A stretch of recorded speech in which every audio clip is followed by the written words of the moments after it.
Hi friends, అందరూ ఎలా ఉన్నారు? ఈరోజు వంకాయ ఎండు రొయ్యలు కర్రీ ఎలా చేద్దామో చూద్దాం. దానికి కావాల్సిన పదార్థాలు: ఎండు రొయ్యలు, టమాటో, నల్ల వంకాయ అదే గులాబీ కలర్ వంకాయ, ఆనియన్స్.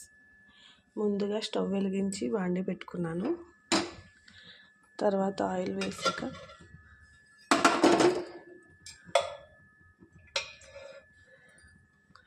తర్వాత 2 గరిటెల ఆయిల్ పోయాలి.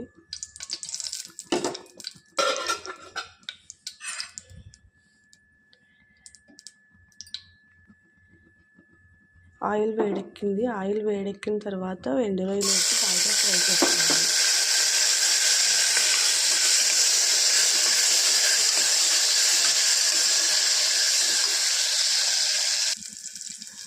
ఎండు రొయ్యలు వేగాయండి. ఎండు రొయ్యలు వేగాక దాంట్లోంచి తీయకుండానే ఆనియన్స్ వేసేసుకోవాలి.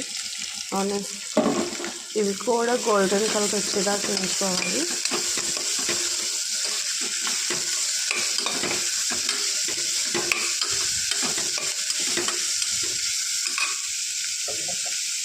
కొంచెం కల్లుప్పు వేసుకోవాలి.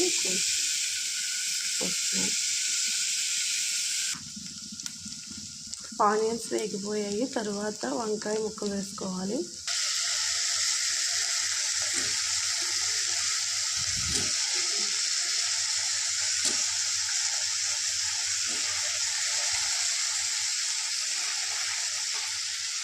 వంకాయ ముక్కలు వేసిన వెంటనే ఒక స్పూను కల్లుప్పు వేసుకోవాలి.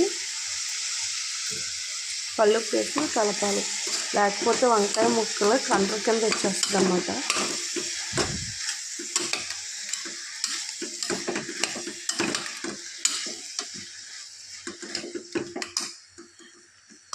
తర్వాత టమాటాస్ వేయాలి, కట్ చేసిన టమాటా ముక్కలు, కొంచెం పసుపు,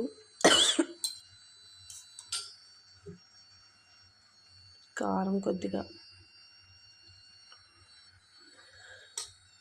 వేసి బాగా కలపాలి.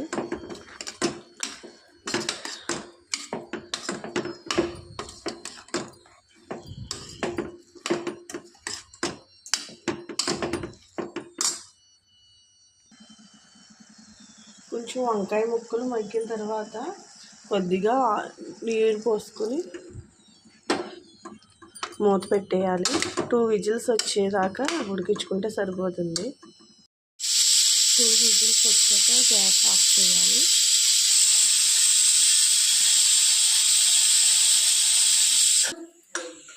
ఆవిరిపోయాక విజిల్ మూత తీసి ఒకసారి చూద్దాం. కర్రీ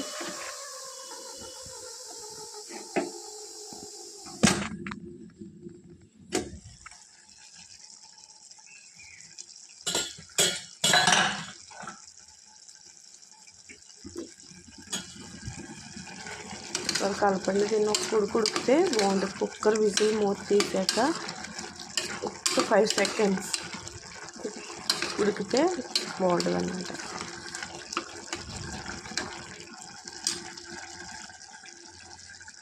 కర్రీ రెడీ అయిపోయింది. గ్యాస్ ఆఫ్ చేసేసుకొని బౌల్లోకి తీసుకోవాలి. కర్రీ బౌల్లో తీసుకున్నాక కొంచెం కొత్తిమీర యాడ్ చేస్తున్నాం. కొత్తిమీర వేస్తే లాస్ట్లో చాలా బాగుంటుంది. రెడీ టు వంకాయ ఎండు రొయ్యల కర్రీ. మీరు కూడా ట్రై చేసి చూడండి. Thank you for watching. Please like, share and subscribe my channel. Thank you.